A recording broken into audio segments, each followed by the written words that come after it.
Bienvenido a casa. En la casa de Dios estaré por largos días. Un día dentro de la casa de Dios es mejor que 1000 fuera de ella. Déjame decirte por qué estás aquí, por qué estás aquí. Estás aquí para hacer sal. Estás aquí para hacer sal y traer los maravillosos sabores de Dios a la tierra. Estás aquí para hacer luz. Estás aquí para hacer luz y mostrar los colores de Dios en el mundo. Dios no es un secreto. No es un secreto. Dios no es un secreto para ser guardado. Vamos a publicarlo. Vamos a publicarlo como una casa en la cima de una colina. La montaña de la casa de Dios será la más alta de todas. La iglesia siempre será mi casa. Mi casa Mi casa Mi casa, mi casa. es donde siempre quiero estar y estoy aquí para bien.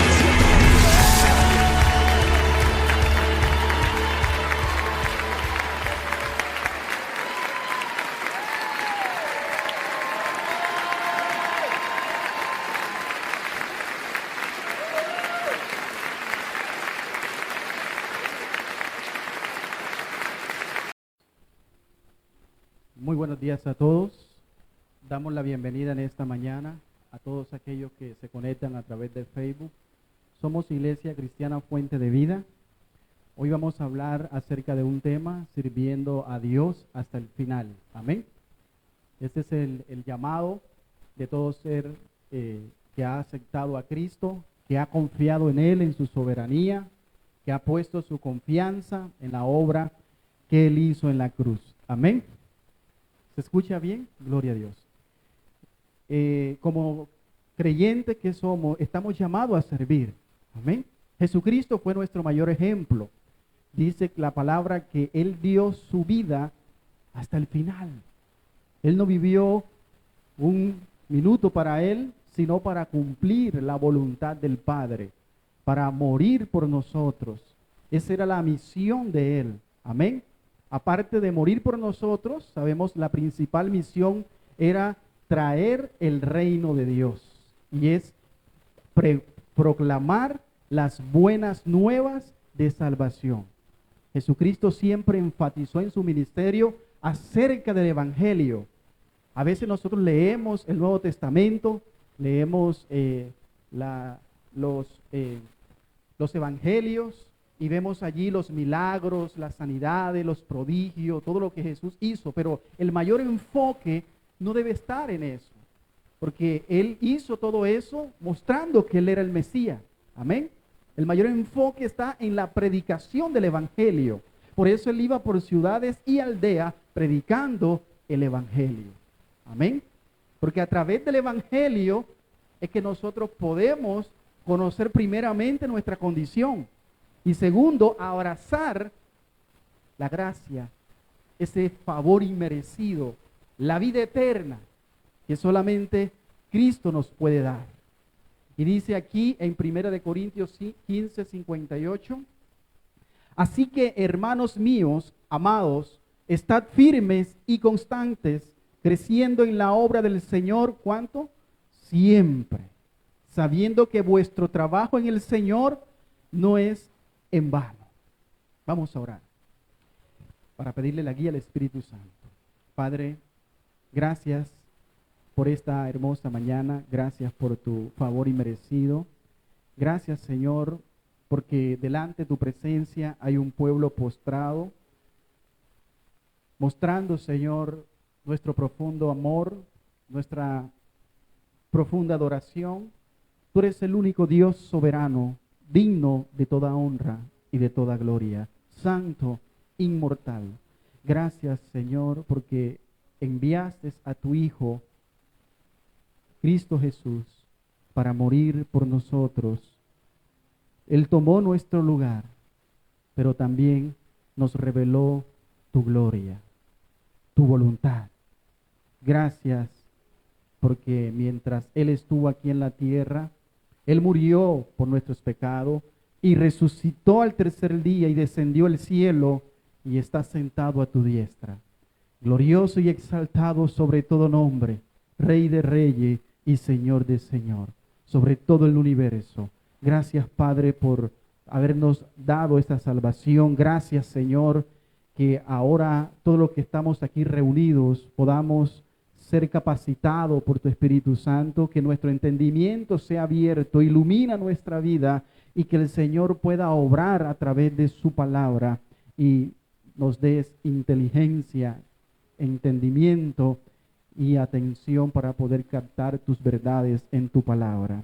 Gracias, Señor, porque aquellos que fueron hombres rendidos ante ti, que dieron todo, su vida por ti, así hoy también nos confronta a que seamos fieles hasta el final. Que podamos entender y comprender estas verdades, pero más, Señor, poder aplicarlas en nuestra vida. Te lo pedimos en el nombre de nuestro Señor Jesucristo. Amén y amén. Gloria a Dios.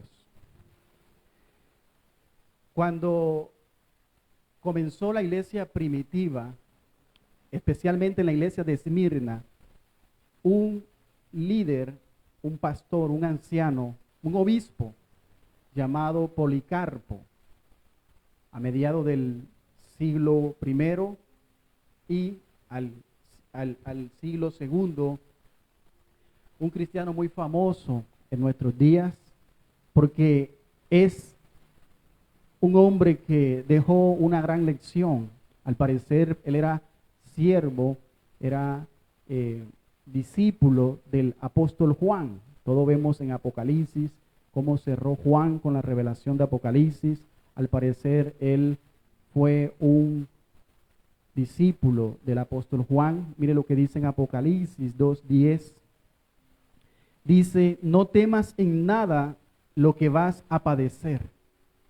He aquí el diablo echará a algunos de vosotros en la cárcel, para que seáis probados y tendréis tribulación por 10 días. Sé fiel hasta la muerte y yo te daré la corona de la vida. Este hombre vivió esta palabra, este gran siervo de Dios, en un tiempo de persecución, en un tiempo de opresión. Recuerde que la iglesia estaba naciente, una iglesia perseguida, una iglesia sufrida.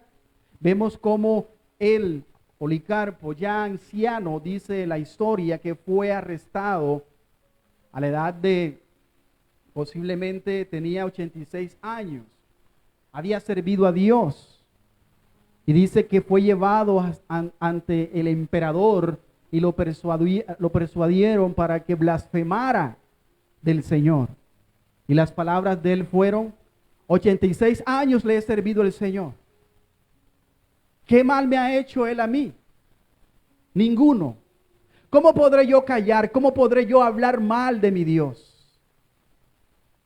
Este hombre, a pesar de haber sido amenazado, porque a esas personas las metían en un horno de fuego, no importando al sufrimiento, al dolor, a la muerte, él se mantuvo fiel delante de aquel emperador. Amén. Ese emperador, por tener misericordia, piedad, le dijo: por tu anciana edad,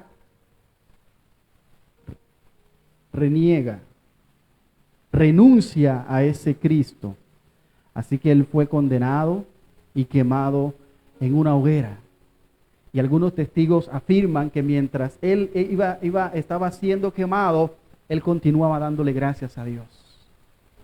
Él seguía glorificando a Dios, porque él estaba siendo partícipe de los sufrimientos de Cristo. Él estaba muriendo como un mártir. También cuando nosotros vemos, o en lo que estamos estudiando en los diaconados, vemos cómo al principio los diáconos daban su vida por llevar el mensaje de Cristo. Estuvieron dispuestos a morir. En la Primera Guerra Mundial vemos cómo muchos de los judíos, muchos de esos diáconos ayudaban a los heridos en combate. Algunos los escondían y ahí les ayudaban, pero muchos fueron asesinados, fueron masacrados. Todos vemos lo que hizo Hitler. Por eso, porque estaban haciendo el trabajo de servir. Dice que algunos le pidieron la riqueza del templo. Y este diácono llevó a los niños, a los ancianos, a los enfermos delante de aquel hombre y en tono de burla le dijo: ¿esto es lo que me traes? ¿Acaso no te mandé que trajera las riquezas del templo? Y él le dice: estas son las riquezas del templo. Amén. No son las que hoy declaran y proclaman. Y vemos ahí que este hombre fue asesinado, lo quemaron vivo. Y dice, según lo que hemos estudiado en este tiempo, dice que mientras él estaba siendo quemado se encontraba sereno y en paz. Tanto que a pesar de la llama, él decía: ya denme la vuelta para terminarme de quemar. Amén. Y glorificaba a Dios. Vemos aquí ese otro ejemplo de Policarpo. Él se mantuvo fiel. Las palabras de Policarpo, las palabras de un testimonio claro de una vida dedicada al Señor, precisamente el mentor de él fue el apóstol Pablo. Policarpo tomó en serio estas palabras. Al llamado de Dios, una vida fiel de servicio, totalmente entregado a Jesucristo. Policarpo cumplió su ministerio en sus últimos días. Cada cristiano en nuestro ministerio al Señor, cada creyente, todos estamos llamados a servir, ¿sí o no? Lamentablemente hemos subestimado la seriedad, la entrega, el compromiso, la perseverancia al llamado al ministerio que Cristo nos ha hecho a cada uno de nosotros. Sabemos que los pastores son los encargados, los maestros de predicar, de enseñar la palabra de Dios. Y como hemos dicho, tenemos que ser fiel a la palabra del Señor, tenemos que estar entregados, pero cada siervo, cada cristiano tiene un ministerio y debe servir a Dios fielmente hasta el fin. Pero ¿cuál es el problema? El problema de nosotros es nuestra perspectiva hacia Dios. No conocemos a Dios como Él es en realidad. Y por eso somos indiferentes, apáticos, porque no lo vemos como Él es. No lo vemos como ese Dios glorioso, como ese Dios majestuoso, como ese Dios santo y temible, lleno de misericordia, de gracia, de amor. Porque si lo vemos así, le serviríamos sin descanso. Pero como tenemos una imagen de Dios equivocada, porque quizás así fue enseñado en nuestro indicio, en nuestro principio, pero Dios, hoy vamos a ver cómo es nuestro Dios, cómo nos dice la Escritura que debemos de servir a Dios. Estamos terminando 1 de Timoteo capítulo 6, ya nos falta poco, ya hemos estudiado todo esto prácticamente durante un año, estas cartas expositivamente. Después de colocar Pablo el fundamento, de colocar el fundamento, le encarga a Timoteo el ministerio y le dice que sirva fielmente hasta el final. Ahí lo podemos ver en 1 de Timoteo 6, 11 y 12 que predicamos la semana pasada. Ahí vemos primero, antes de hacer, hay que ser, decíamos el domingo pasado. Primero para hacer hay que ser, hay que dejar, hay que desvestirnos del viejo hombre y vestirnos. Hay que dejar ciertas cosas que ya las he enunciado, huir de esas cosas, como dice Pablo aquí. Mas tú, hombre de Dios, huye de estas cosas y sigue ¿qué? La justicia, la piedad, la fe, el amor, la paciencia, la mansedumbre. Pelea la buena batalla de la fe, echa mano de la vida eterna, a la cual asimismo fuisteis llamado, habiendo hecho la buena profesión delante de muchos testigos. Es decir, Timoteo, tú no vas a seguir el mismo estilo de la vida impía de los falsos maestros. Más bien tú debes de seguir la justicia. Escapa de estas cosas y sigue la fe, la paciencia, el amor, la mansedumbre. O sea, ten un carácter irreprensible, santo y piadoso. Pelea la buena batalla de la fe. Eso es lo que dice aquí. Pablo le ordena a seguir corriendo la carrera de la fe. Perseverar en la santidad. Motivado por la obra de Dios en su vida. ¿Se acuerdan cuál era la misión de Timoteo? Al momento de su conversión, como le dice aquí, habiendo hecho la buena profesión delante de muchos testigos, aquí acuérdate de tu bautismo, acuérdate de tu conversión y sigue adelante.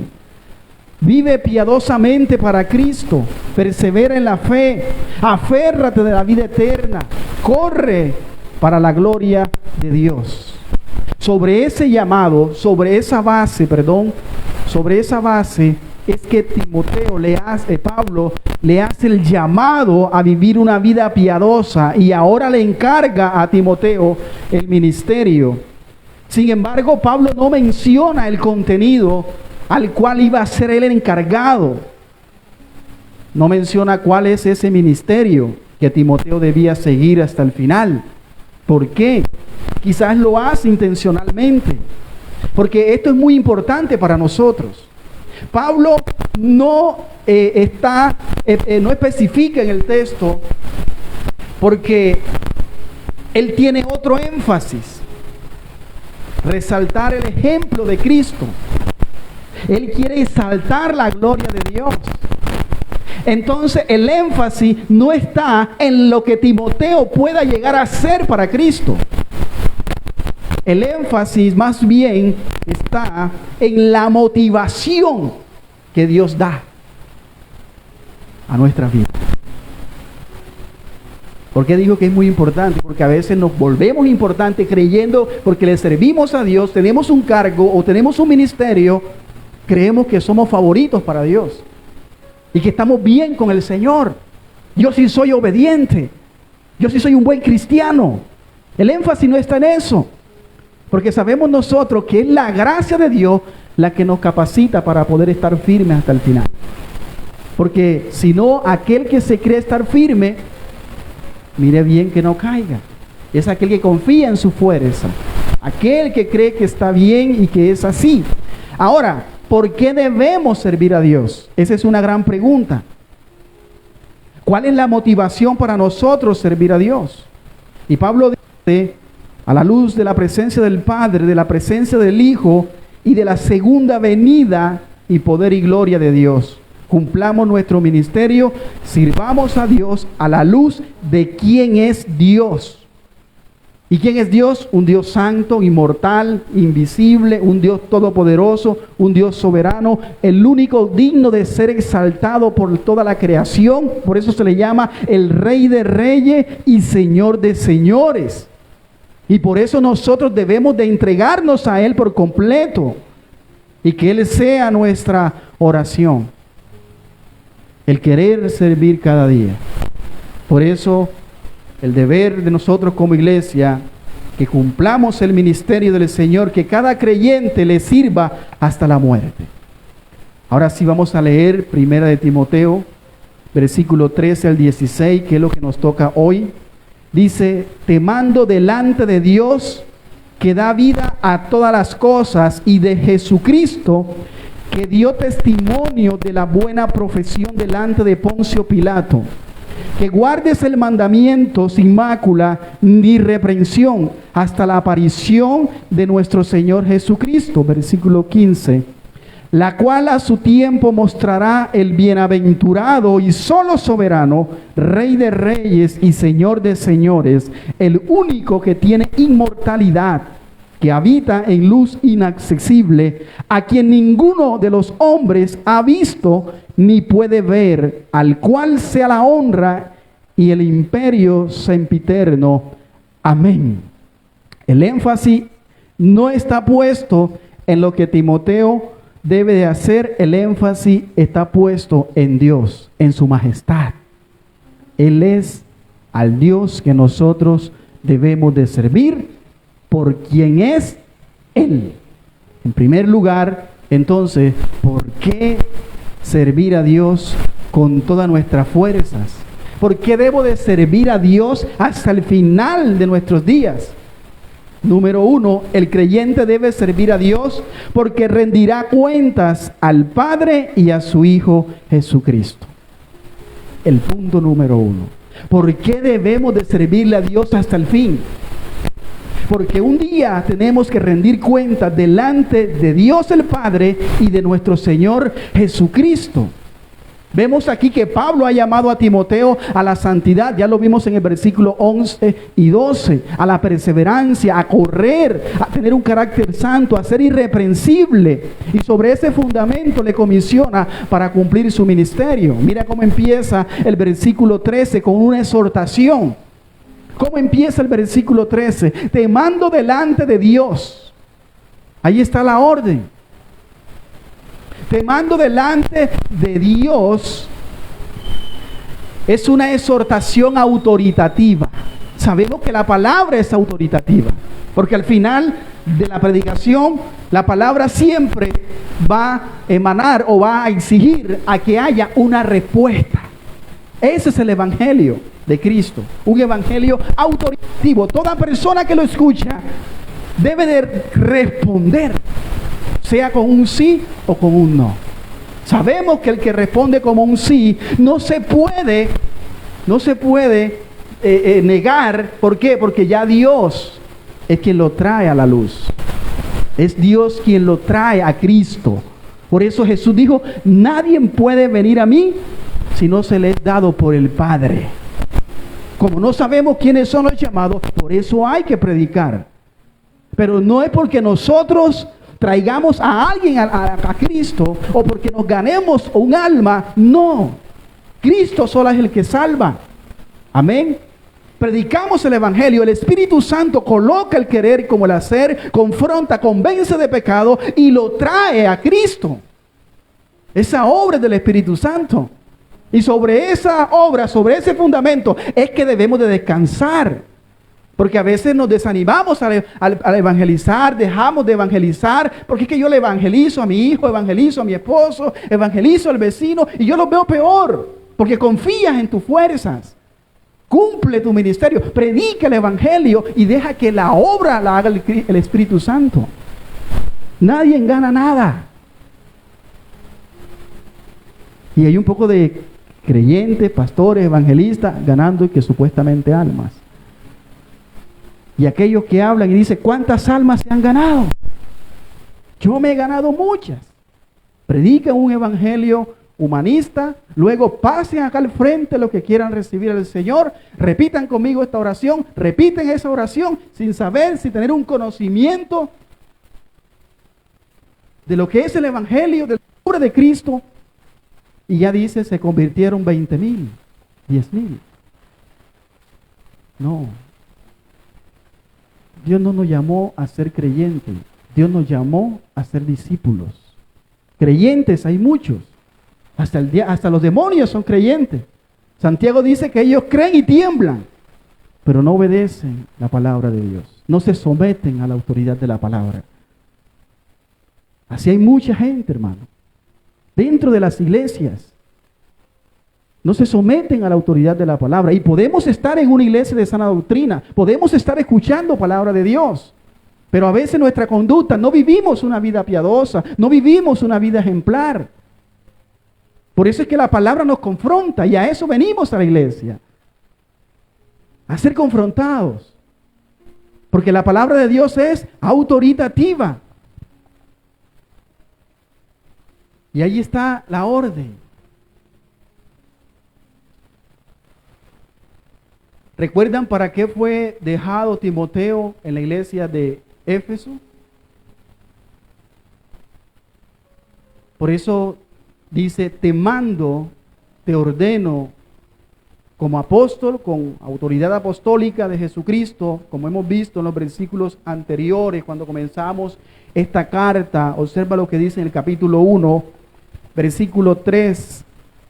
Dice: como te rogué que te quedases en Éfeso cuando fui a Macedonia para que mandases a alguno que no enseñen diferente doctrina, versículo 4, ni presten atención a fábulas y genealogías interminables que acarrean disputas, más bien que edificación de Dios, que es por fe. Así te encargo ahora. Esta es tu misión, Timoteo. Esta es la orden que debes de hacer. ¿Qué debe de hacer Timoteo? Ordenar la iglesia, edificar la iglesia con la palabra de Dios. Confronta a los falsos maestros que están enseñando herejía. Tú predica la verdad. Por eso aquí dice advertencia contra las falsas doctrinas.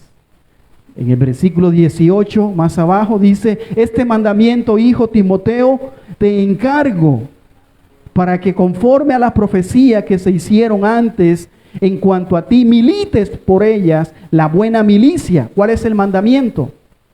¿Cuál es el encargo? Lo que dije en el versículo 3. Para que conforme, dice aquí, a las profecías que se hicieron en cuanto a ti, milites por ella la buena milicia. Te encargo. Y así hemos llegado al capítulo 6.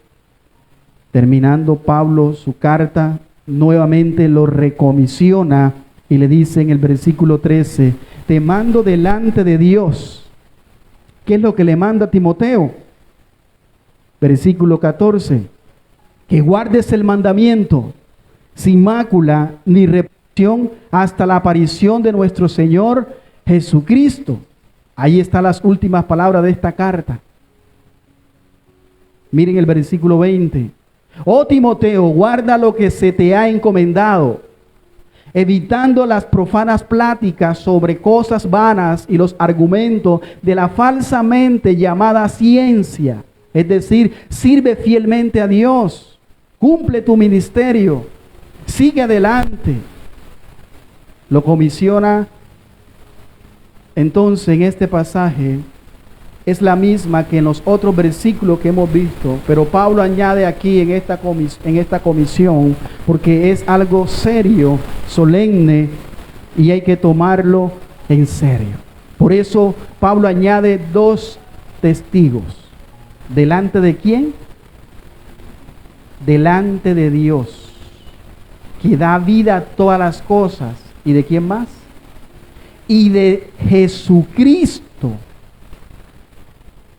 Esos son los 2 testigos: el Padre y el Hijo.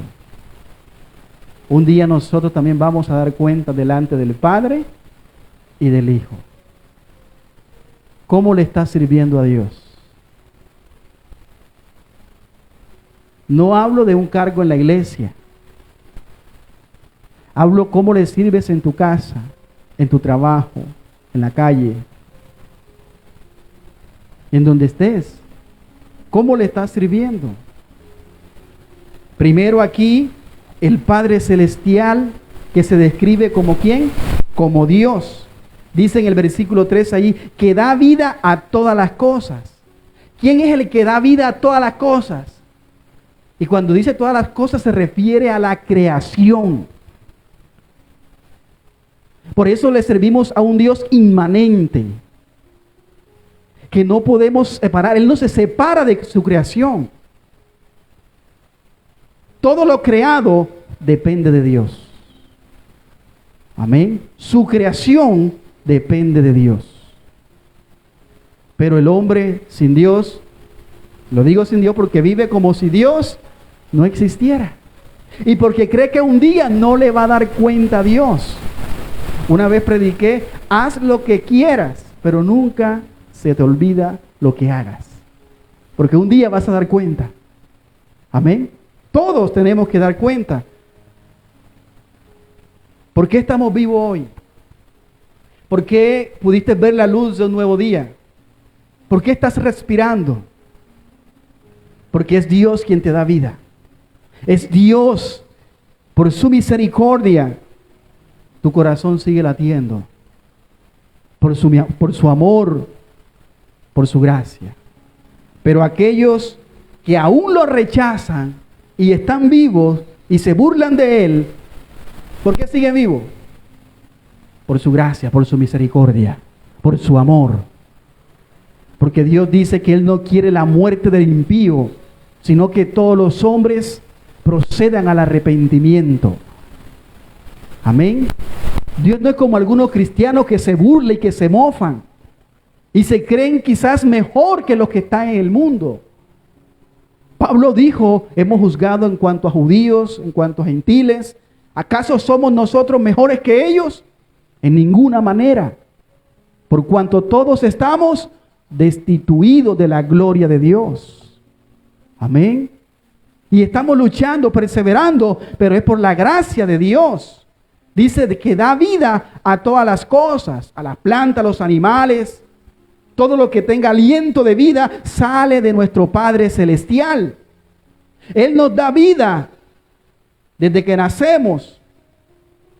Luego nos sostiene en sus manos hasta el día que Él considere que estemos aquí debajo del sol. Desde el momento que Él deje de sostener nuestra vida, moriremos. Así es. Él es el dueño, Él es el dador de la vida. Y dice segundo testigo, el Señor Jesucristo. A diferencia del Padre, que da vida, que Él es el creador, Él es el sustentador de todas las cosas, pero a diferencia del Padre, se describe aquí en su momento a Jesucristo, pero en su humillación y de mayor debilidad. Jesucristo dice aquí que dio testimonio de la buena profesión delante de Poncio Pilato. La humillación del Señor. Él se encarnó, vino al mundo, se despojó de sí mismo. Esa es la humillación de Dios. Amén. La kenosis de Cristo. Se despojó y tomó forma humana. Se hizo hombre. Un Dios que no tiene trascendencia. Un Dios que no tiene ni principio ni fin. Que no quería, si Él quería o voluntariamente, soberanamente, destruir al hombre y crear otra generación. Él lo podía hacer. Mas sin embargo, Él se humilló, vino a este mundo. Fue un hombre, dice, traspasado de dolores. Lo juzgaron. Y en su juicio vemos la injusticia que él tuvo delante de Poncio Pilato. Lo arrestaron, lo humillaron, lo golpearon delante de él. Pero ¿qué hizo Cristo? Dio testimonio de la buena profesión delante de Poncio Pilato. ¿Qué le dijo Jesús? Proclamó delante del procurador romano, proclamó que Él era el Hijo de Dios, el Mesías.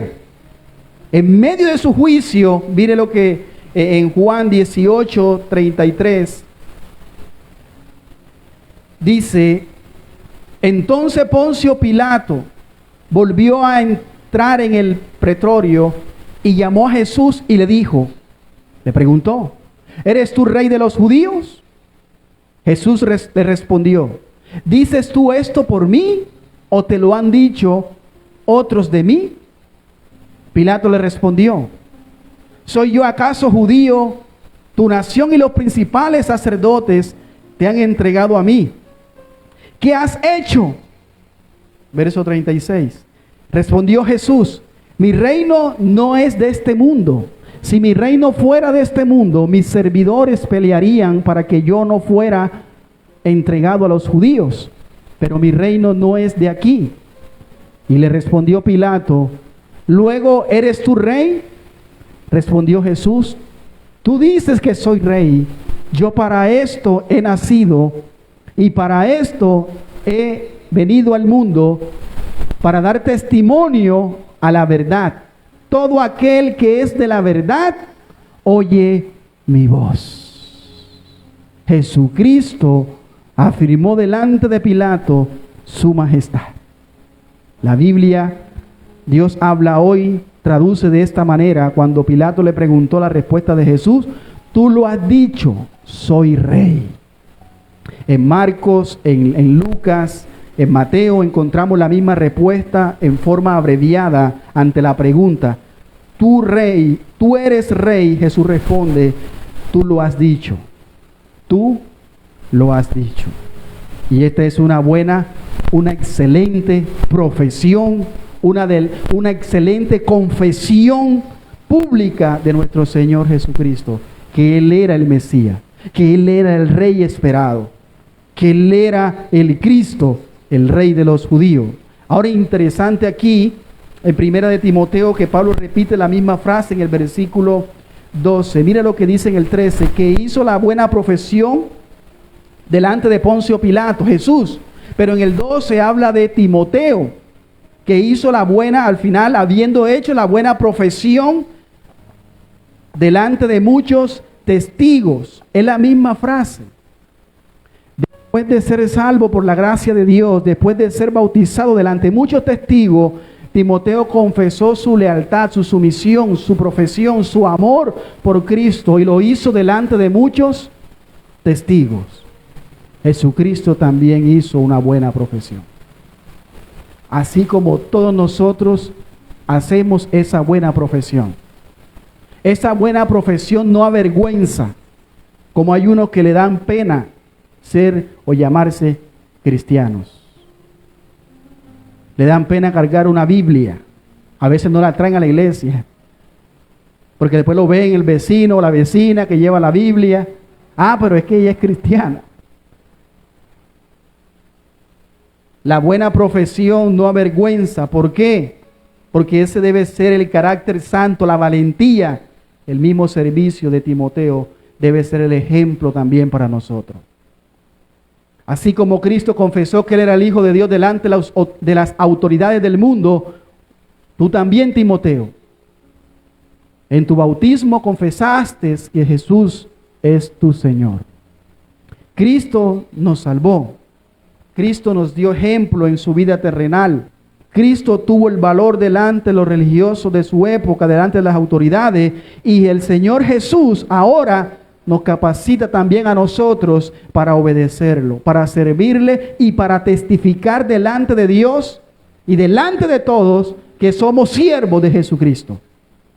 Amén. Aquí entonces no hay miedo, no debe de haber vergüenza, sino simplemente hacer la buena profesión, así como Timoteo y así como nuestro Señor Jesucristo también lo hizo. Entonces vivamos delante de Dios el Padre, que es el dador de vida, y Jesucristo, que es el que vino a salvarnos. Él nos dio ejemplo con su vida terrenal. En 2 de Timoteo 4, Pablo da una misión al final, porque Pablo estaba a punto de morir y le escribe a Timoteo otra vez, y le escribe esta comisión. Él sabía que ya iba a dejar este mundo, iba a disfrutar de la presencia de Dios. Como él dijo, he peleado la buena batalla. Amén. Ya llegué, ya serví en presencia de Cristo. Dice el versículo 1, te encarezco delante de Dios, 2 de Timoteo 4:1, y del Señor Jesucristo, que juzgará a los vivos y a los muertos en su manifestación y en su reino. Ahí están los dos testigos, son el Padre y Jesucristo. Amén. Dice, que prediques la palabra, que instes a tiempo y fuera de tiempo, redarguye, reprende, exhorta con toda paciencia y doctrina. Porque vendrán tiempo cuando no sufrirán la sana doctrina, sino que teniendo comezón de oír, se amontonarán maestros conforme a sus propias concupiscencias, y apartarán de la verdad el oído, y se volverán a las fábulas. Pero tú, sé sobrio en todo, soporta las aflicciones, haz obra de evangelista, cumple tu ministerio. La pregunta, ¿qué estás haciendo con el ministerio en cuanto al servicio al Señor? ¿Qué estás haciendo? Sirvamos entonces a Cristo, sirvamos a Dios, porque rendiremos cuenta al Padre y al Hijo. Él nos comisionó de ir y predicar las buenas nuevas de salvación. Él nos está mirando desde el cielo. Él está viendo cómo vivimos nuestra vida en el servicio a Él. Número 2, el creyente debe servir a Dios porque Jesucristo vendrá por segunda vez. Jesucristo vendrá, ¿por qué? Entonces, ¿qué debemos estar haciendo? Debemos de estarle sirviendo. ¿Por qué? Porque en cualquier momento vendrá por segunda vez. Como yo no sé ni el día ni la hora, yo debo de estar preparado. Yo debo de estar sirviendo al Señor. Recuerde que la iglesia ha vivido en estos eventos. Primero, en la primera venida de Cristo. Y segundo, en la segunda venida de Cristo. Pablo pensaba, o los apóstoles pensaban, que Cristo iba a venir en el tiempo de ellos. Y ellos predicaban este evangelio. Pablo creía que él iba a venir también, incluso en día o después de su muerte. Y por eso recomisiona a Timoteo y le dice, te encargo, mira que Jesucristo va a venir por segunda vez. Amén. Regresando ahí en el versículo, que guardes el mandamiento, 1 de Timoteo 6:14, que guardes el mandamiento sin mácula ni reprensión hasta la aparición de nuestro Señor Jesucristo. ¿Qué vamos a hacer cuando Él venga? Estar sirviéndole. Estar preparados. La misión de Timoteo, ya lo dije, lo repito nuevamente, era establecer el orden de Dios en la iglesia, predicar, vivir una vida piadosa, redarguir, aconsejar, confrontar a los falsos maestros. Tenía que hacer el ministerio, ese era su cargo, y era que tenía que perseverar fielmente hasta el fin. Y no solamente tenía que hacerlo, sino que tenía que hacerlo bien, con una correcta actitud. Tenía que tener un carácter íntegro. Por eso dice aquí que guardes el mandamiento sin mácula, que significa sin mancha, sin reprensión, en forma irreprensible, intachable. Debes cumplir tu servicio a Dios. Que nuestra actitud, que nuestra conducta, que nuestro carácter en el ministerio no traiga vergüenza, no traiga reproche al nombre de Cristo. Por eso debemos de hacer las cosas de forma íntegra y irreprensible, que no traigan vergüenza a la iglesia y que no traiga mancha al nombre de nuestro Señor Jesucristo. Y Timoteo debía cumplir entonces la misión, dice aquí al final, hasta la aparición de nuestro Señor Jesucristo. Detengámonos un momento aquí en esta frase, porque esta frase es crucial, muy importante en este texto. Pablo utiliza una palabra extraña para referirse a la segunda venida de Cristo, y es la palabra epifanía, que se traduce como aparición. Amén. En ninguna de sus cartas él usa esta palabra, solamente las usa en las epístolas pastorales, primera y segunda de Timoteo y Tito. La palabra epifanía, ese término es un término especial que se usaba en la sociedad, en la cultura grecorromana, en el contexto de las victorias militares. Es decir, cuando había una guerra, una lucha entre dos naciones, se levantaba de pronto un dios falso que sabemos nosotros, el cual daba la victoria, creían ellos, y al final ellos, recuerde que como leímos en Timoteo, en la historia, más que todo en el imperio grecorromano, en Grecia, creían que en cada territorio había un dios y que ese dios era dueño de ese territorio. Esa es la palabra epifanía. Un Dios que aparece en medio de una guerra y de pronto da la victoria. Es como un héroe. Cuando vemos películas, a veces hay personas secuestradas y hay y vemos que aparece Rambo y ese solo hombre destruye a todos, rescata a los secuestrados y da la victoria, por decirlo así. Eso era la cultura grecorromana, creían en historias y todas estas cosas. Entonces Pablo usa ese término, esa palabra, para traernos aquí de manera explícita que se refiere también de que Cristo apareció en la historia de la raza humana. Aparece ese héroe, aparece ese Salvador, aparece ese Dios. El ser humano vivía su vida normal, las culturas avanzaban, algunas naciones eran destruidas, otras se desarrollaban, algunas se levantaban, habían batallas.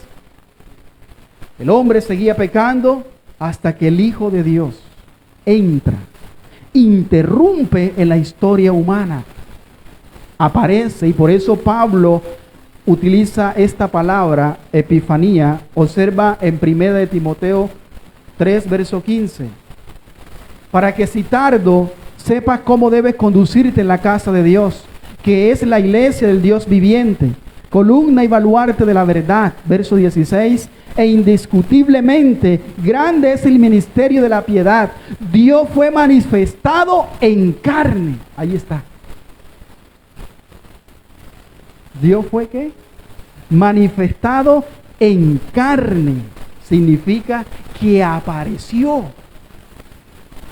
Entró, se manifestó en el mundo. Según de Timoteo 1, 9 dice: quien nos salvó y llamó con llamamiento santo, no conforme a nuestras obras, sino según el propósito suyo y la gracia que nos fue dada en Cristo Jesús antes de los tiempos de los siglos, pero ahora ha sido manifestada, ahí está, por la aparición. ¿Por la qué? La aparición de nuestro Salvador Jesucristo, el cual quitó la muerte y sacó a luz la vida y la inmortalidad. ¿Por qué? Por el Evangelio. La semana pasada dijimos que fuimos elegidos. Fuimos seleccionados, Dios nos escogió antes de la fundación del mundo por su gracia. Pero esa salvación o esa elección que Dios había hecho había sido manifestada ahora, por eso dice el versículo 10 allí, por la aparición de nuestro Señor Jesucristo. Ahí está la misma palabra, epifanía, la aparición de nuestro Señor Jesucristo. Observa también en Tito capítulo 2 versículo 11, porque la gracia de Dios se ha manifestado para salvación a todos los hombres, dice allí. Estos textos, como hemos leído, se refieren a la encarnación del Hijo de Dios, la primera venida, cuando Él nace y aparece en la historia. ¿Para qué? Para morir por los pecadores, para darnos vida eterna, para darnos la salvación, en la salvación en la cruz. Cristo apareció, intervino en la historia humana. El Hijo de Dios vino al mundo para salvar a los pecadores. Por eso esta palabra epifanía también se usa para referirse a la segunda venida, que así como interrumpió en la primera venida para venir a este mundo, así también va a irrumpir para venir por segunda vez. Así como Él se fue, así va a venir. ¿Cómo se fue? Dice que todos estaban reunidos, más de 120. De pronto fue ascendiendo hasta que a lo lejos desapareció. Así mismo va a venir por su pueblo. Dice que vendrá y se encontrará con su pueblo. ¿En dónde? En los aires, en las nubes, y nos iremos con Él. ¿Cuántos dicen amén? Dale fuertes alabanza a nuestro Dios.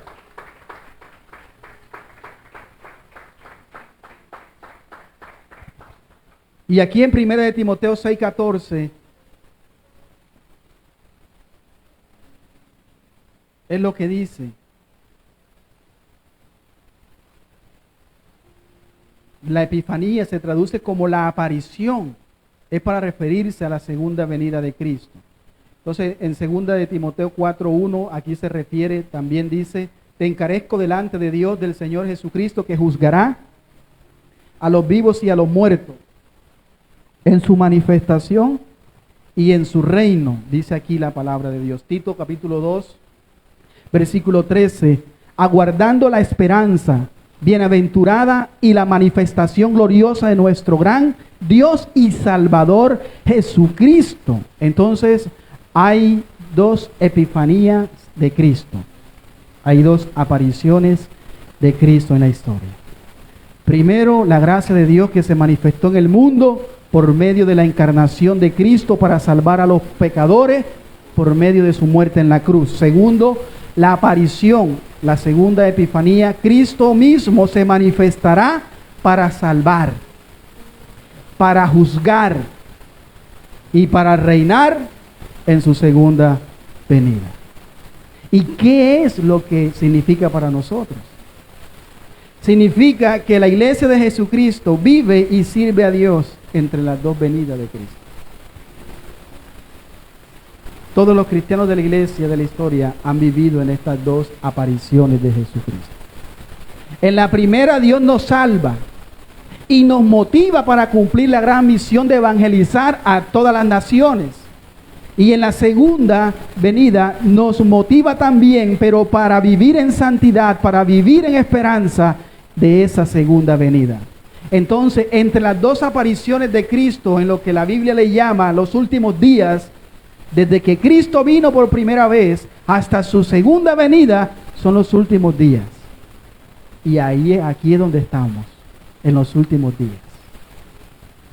Así que Pablo le dice a Timoteo, sirve fielmente hasta la aparición, porque él pensaba que podría venir en esos días. Sin embargo, aun si el Señor retrasa su llegada y no llega en nuestros días o en nuestra vida, eso no significa que hay un fracaso. Tampoco hay una decepción. Mira lo que dice en el versículo 15, 1 de Timoteo 6:15, la cual a su tiempo mostrará el bienaventurado y solo soberano, Rey de reyes y Señor de señores. ¿Cuándo? A su tiempo. Ahí lo dice. La cual a su tiempo. Jesús tampoco sabe cuál es ese tiempo. Porque él le dijo, yo no sé, solamente el Padre sabe. Y él le dijo a la iglesia, cuando alguien aparezca dando fechas, helo aquí, helo allá, no le creas. Porque ni los ángeles saben el día de la venida del Hijo del Hombre, sale el juicio otra vez nuevamente. Entonces, bienaventurado, ¿cuándo ocurrirá la segunda venida de Cristo? A su tiempo. Él mostrará su tiempo. Dios el Padre hará que aparezca el Señor Jesucristo por segunda vez. La manifestación de Cristo será pública. Todo ojo le verá y toda rodilla se doblará y toda lengua confesará que Jesucristo es el Señor. Amén. ¿Por qué ocurrirá en el tiempo de Dios? Porque Él es el único, dice aquí, el único y solo soberano. Él es quien tiene el control. Él sabe cuándo ha de terminar de que su Hijo venga por segunda vez. Él sabe cuándo se detendrá el reloj de la historia. Usted ni yo sabemos cuándo Él viene. Jesús también prohibió poner fecha. Hay personas poniendo fecha, ya usted sabe que esos son falsos maestros. Entonces, mientras esperamos, ¿qué tenemos que hacer? Trabajemos para el Señor. Vivamos una vida piadosa, con diligencia, servir a Dios con toda nuestra vida. Entonces, si Jesús viene por segunda vez, ¿cómo te va a encontrar el Señor? ¿Sirviendo? ¿O vas a estar como estaban algunos en la iglesia de Éfeso, en ociosidad? ¿O te va a encontrar sumergido en las cosas del mundo, en los negocios, en los afanes de este mundo? ¿Cómo no va a encontrar el Señor? Escuche lo que dice en Lucas 12:42 para ir terminando. Lucas 12:42, y dijo el Señor: ¿quién es el mayordomo fiel y prudente al cual su Señor pondrá sobre su casa para que a tiempo les dé su ración? Bienaventurado aquel siervo, la cual cuando su Señor venga le halle siendo así. ¿Quién es ese mayordomo fiel, servicial, prudente y bueno? Que cuando venga su Señor lo va a encontrar para recompensarlo. Cuando venga Cristo, ¿cómo va a hallar a sus servidores? Ojalá lo vaya haciendo así, que sean siervos fieles. A ellos Dios los recompensará. Por eso fue el mensaje para la iglesia de Esmirna. Sé fiel hasta el final, y yo te daré la corona de la vida. Jesús mismo recompensará a cada uno. Sirvamos a Dios entonces, porque Cristo viene por segunda vez. Y la tercera, para terminar, es el creyente debe servir a Dios porque Él es el único soberano, lleno de gloria y de poder. Porque Dios es el único soberano, lleno de gloria y de poder. Así que creo que lo que mejor nos conviene es que le sirvamos. Amén. Que entreguemos nuestra vida a Él, porque Él nos va a traer un mayor propósito y alegría en nuestra vida. Todo esto se consigue solamente sirviéndole a Él. ¿Por qué te frustras? ¿Te desanimas? Nos desanimamos muchas veces, nos frustramos muchas veces, pero ¿será que le estamos sirviendo a Dios? Mire lo que dice en el final, en versículo 15 de 1 Timoteo 6:15. Dice: la cual a su tiempo mostrará, y solo soberano, Rey de reyes y Señor de señores. El único que tiene inmortalidad, dice aquí, que habita en luz inaccesible, a quien ninguno de los hombres ha visto ni puede ver, al cual sea la honra y el imperio sempiterno. Amén. En 1 Timoteo 1:17, también Pablo ya había exaltado a Dios de una forma muy similar, y ahí lo alaba por la primera venida. Dice: por tanto, al Rey de los siglos, inmortal e invisible, al único y sabio Dios, sea el honor y gloria por los siglos de los siglos. Aquí lo alaba, ¿por qué? Por su primera venida. Mira lo que dice en el 15, más atrás, 1 Timoteo 1:15. Palabra fiel y digna de ser recibida por todos, que Cristo Jesús vino al mundo para salvar a los pecadores, de los cuales yo soy el primero. Pero ahora, en 1 Timoteo 6:15, Pablo halaga a Dios, exalta a Dios por su segunda venida. Por eso dice al final allí: al cual mostrará el bienaventurado y solo soberano. Entonces aquí, por medio de 6 frases, voy a describirlas rápido por el tiempo. La primera frase que usa en el versículo 15 de 1 Timoteo 6 dice: la cual a su tiempo mostrará el bienaventurado. Él, Dios, es el bienaventurado. ¿Qué significa la palabra bienaventurado? Lo que ya la hemos estudiado en Mateo capítulo 5, en el sermón de la bienaventuranza. El Salmo capítulo 1, bienaventurado el varón que no anduvo en consejo de malo. Significa dichoso, feliz, gozoso. Amén. Doblemente feliz, doblemente gozoso. Ese es Dios. ¿Cómo es Dios?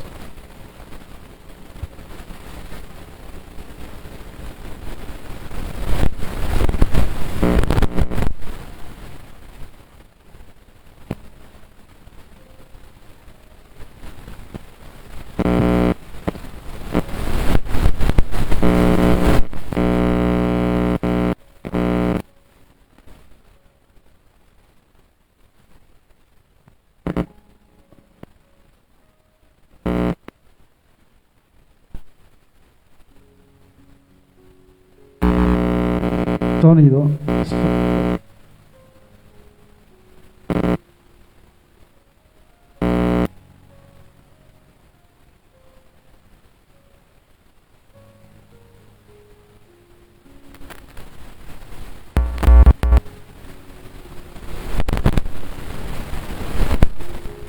Sonido.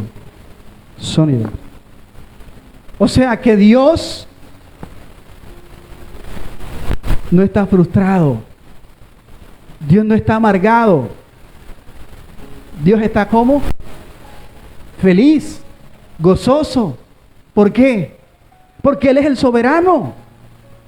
Él es quien tiene el control de todo y determina todo. O sea, Dios no está como muchas veces nosotros, frustrados.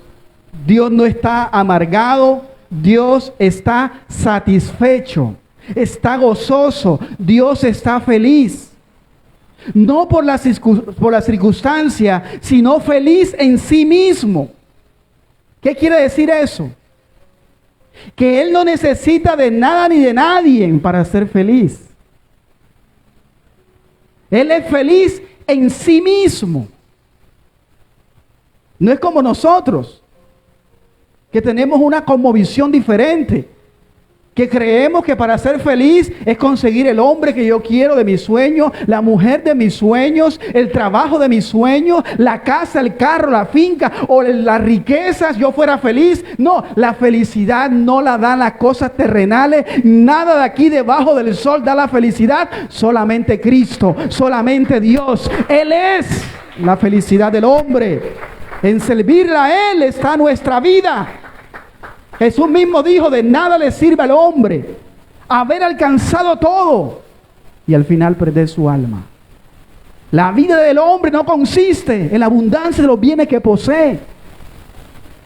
Porque de nada le sirve al hombre ser rico para consigo mismo y no rico para con Dios. Entonces Dios no necesita nada de nadie para ser feliz.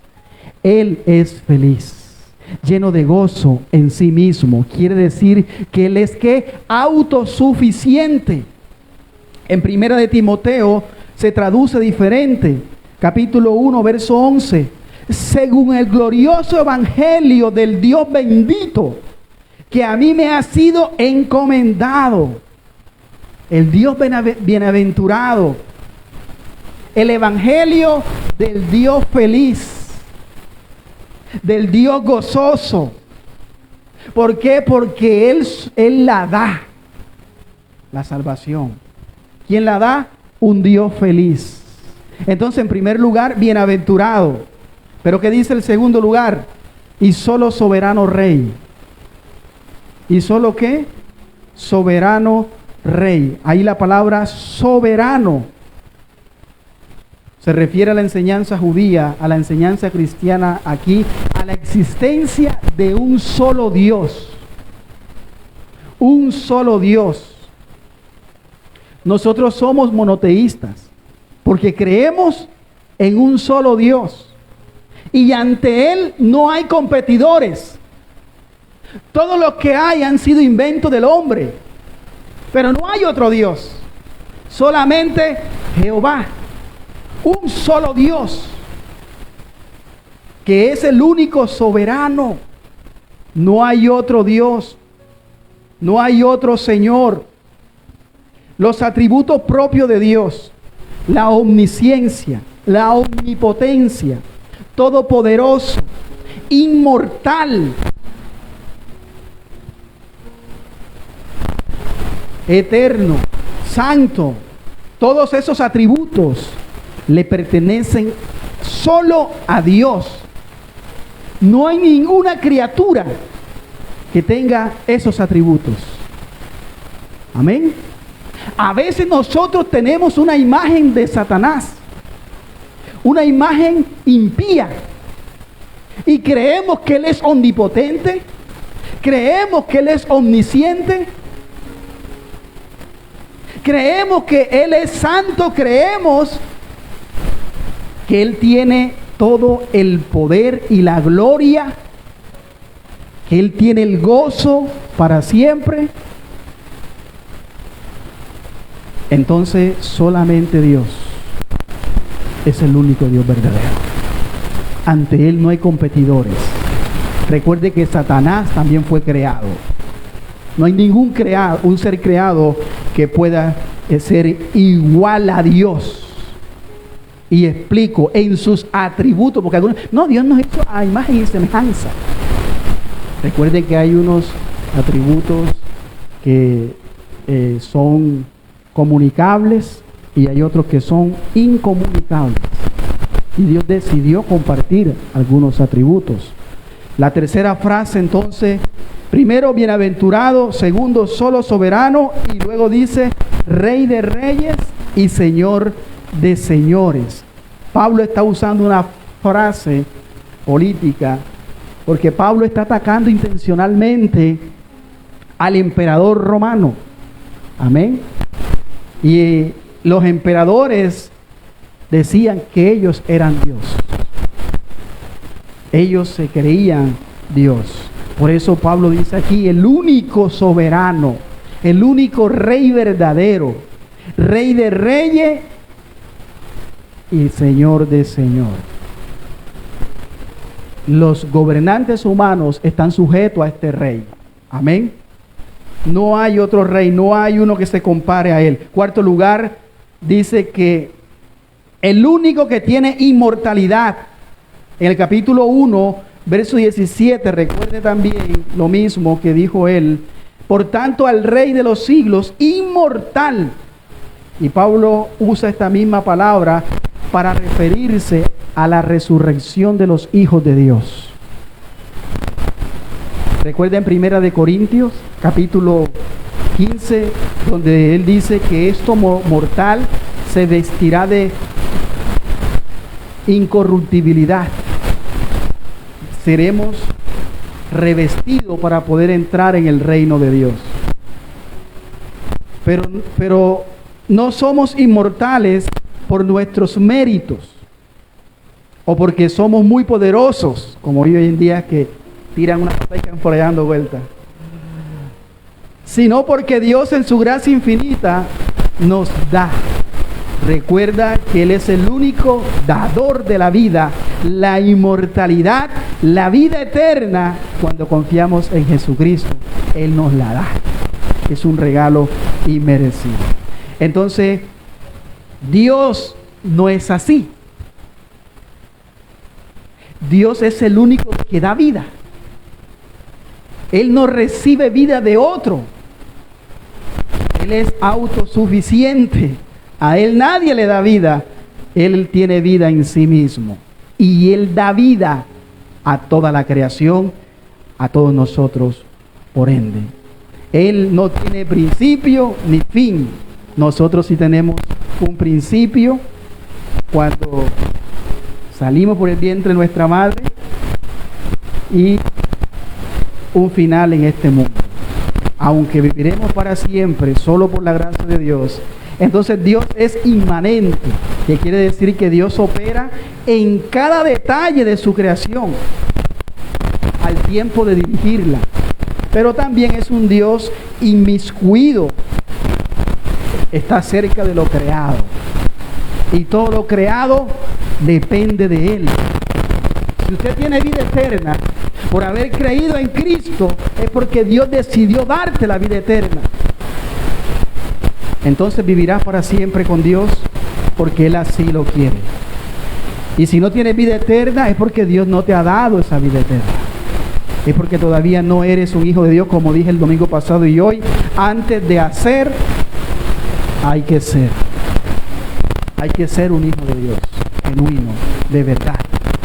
Entonces, si no tienes vida eterna, vas a aparecer en el infierno. Porque la paga del pecado, pero la dádiva de Dios, ¿en quién? En Cristo Jesús nuestro Señor. O sea, confiando en Él, nosotros podemos tener vida eterna, que quiere decir inmortalidad. Amén. Qué maravilloso es que Dios comparta ese atributo con nosotros. Que no vamos a morir más, que vamos a vivir toda la eternidad con Él. aunque Él comparta ese atributo, escuche bien, no seremos semejantes a Él. Amén. No podemos comparar ni estar a la altura de Él. Con todos aquellos que creen que son hijos de Dios, jamás podemos estar a la par de Dios. Y esa es la quinta frase que nos indica. Dice aquí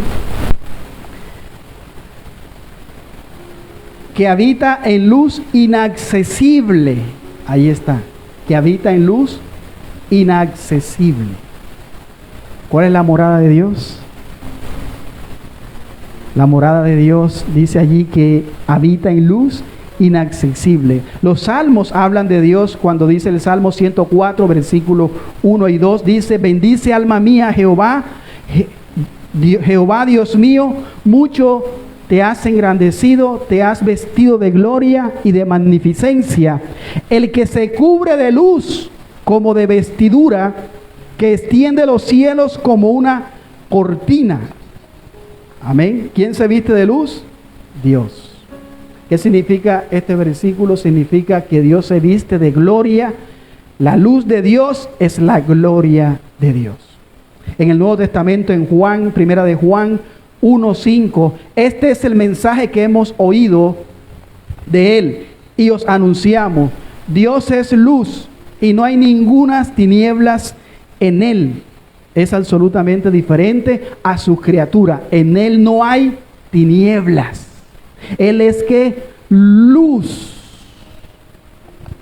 Dios es santo, es el único inmortal, soberano, que habita en luz. Por eso dice inaccesible. En luz inaccesible. Ningún ser creado puede acercarse a Dios con familiaridad. ¿Me escuchó? Es cierto que entramos confiadamente a la presencia de Dios, pero no podemos hacerlo así con familiaridad. ¿Por qué? Porque aunque somos adoptados como hijos y nos podemos acercar confiadamente a Él, es por medio de Cristo. Pero en esta condición de ser hijo de Dios no implica igualdad con Dios. Ahora somos dioses pequeños, tampoco. No hay igualdad con Dios de ninguna manera. Él es el dueño, Él es el Señor y nosotros somos sus esclavos. Somos sus hijos adoptivos. Él está lleno de gloria, de majestad, habita en luz inaccesible. Y finalmente la sexta frase, que a Él ninguno, dice allí está subrayado, ninguno de los hombres, dice, a quien ninguno de los hombres ha visto ni puede ver. ¿Con quién hablaba Moisés? Dice que Jehová hablaba con él cara a cara, como habla el amigo a su compañero. Es lo que dijo ahorita. Amén. Esa es una teofanía, una aparición de Cristo. Él hablaba con Cristo, mas no con el Padre. ¿Por qué? Porque nadie, ninguno de los hombres ha visto ni puede ver. Y qué bueno que ese Dios invisible haya decidido revelarse a través de ¿quién?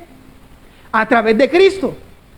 Si Él no se revela a través de Cristo, estuviésemos cuando Pablo llegó a Atenas, que llegó y había el Dios invisible. Todo el mundo tenía su Dios y adoraban a su Dios, y había un lugar que decía el Dios invisible. Amén. Qué bueno que Dios se reveló. Por eso es que creemos en el Padre, en el Hijo y en el Espíritu Santo. Los unicidas no creen en eso. Pero Dios nadie lo puede ver. Entonces, ¿cómo vamos a conocer a Dios? A través de Jesucristo. Nadie va al Padre si no es a través de ¿quién? De Jesús. Y vemos la obra de Jesús, vemos la obra del Espíritu Santo y vemos la obra del Padre. Entonces aquí dice que gracias a Dios, gracias a Cristo, nosotros podemos entonces ver al Señor.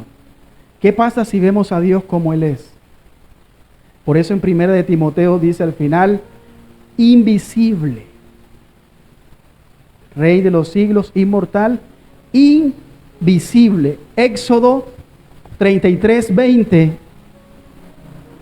dijo más, no podrás ver mi rostro, porque no me verá hombre y vivirá.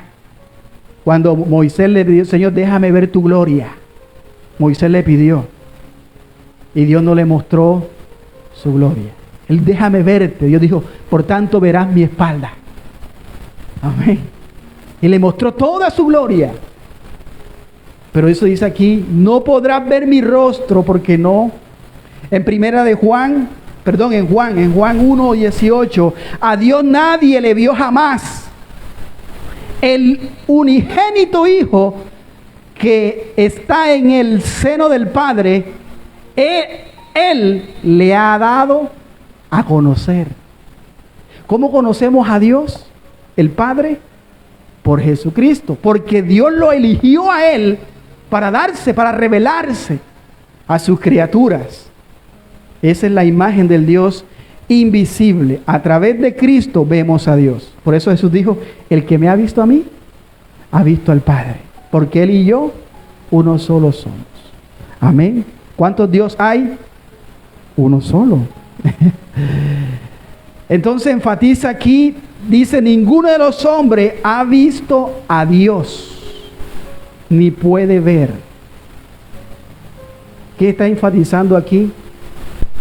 Que hay una distancia entre Dios y nosotros.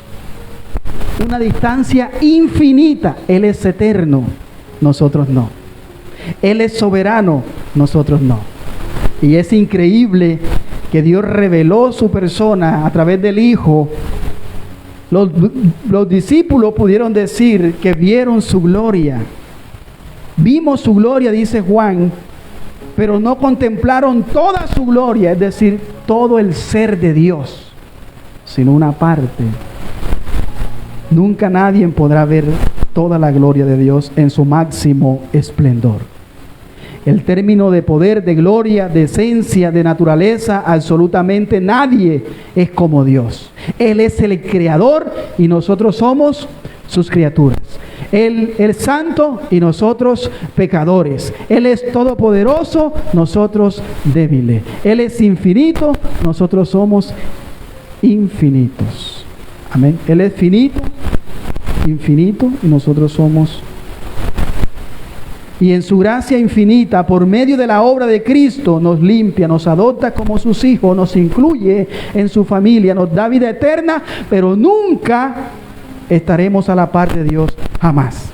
Entonces los mormones enseñan esta teología ridícula y blasfema. Ellos dicen que cuando usted continúa en este mundo y mueres y continúas en tu vida espiritual, ella continúa avanzando y tú podrás llegar a ser como Dios. Y cuando logres eso, tendrás a tu cargo un planeta. Y en ese planeta podrás gobernar así como Dios gobierna en este planeta. Seguro Dios venció y por eso se convirtió en Dios en este planeta. Qué ridiculez. Eso lo enseñan los mormones. Amén. Nunca seremos igual que Dios. La distancia entre Dios y nosotros es infinita. Por tanto, Pablo concluye con estas palabras diciendo, a Él sea la honra, el imperio sempiterno. Amén. Es la misma doxología en 1:17, donde dice, y sabio Dios sea honor y gloria por los siglos de los siglos. Amén. Es lo que dice aquí. Entonces, aquí, ahora, ¿por qué Pablo empezó a hablar de Dios? ¿Por qué Pablo enfatiza en la soberanía y en la gloria de Dios al comisionar a Timoteo? En primer lugar, Es un cargo serio, es un cargo solemne, porque Dios mismo, creador de todo, Él es el que hace esta comisión. ¿Quién es el que hace la comisión? Dios. Entonces Pablo está desafiando a Timoteo, porque desafía a las autoridades paganas, a los gobernantes del mundo, que dicen que este es un mandato, es una comisión subversiva. Porque para anunciar el evangelio de Dios hay que predicar en contra de ídolos falsos. Hay que predicar en contra del pecado del ser humano. Hay que enseñar la palabra de Dios y debemos de confrontar a los hombres, al pecado del mundo, a las ideas del mundo, y todo eso puede traernos problemas. Así como empecé con Policarpo, un siervo de Dios que estuvo dispuesto a morir en la hoguera a los 86 años sirviendo a Dios, donde dijo: nunca Dios me ha hecho mal, ¿cómo podré yo blasfemar de Él?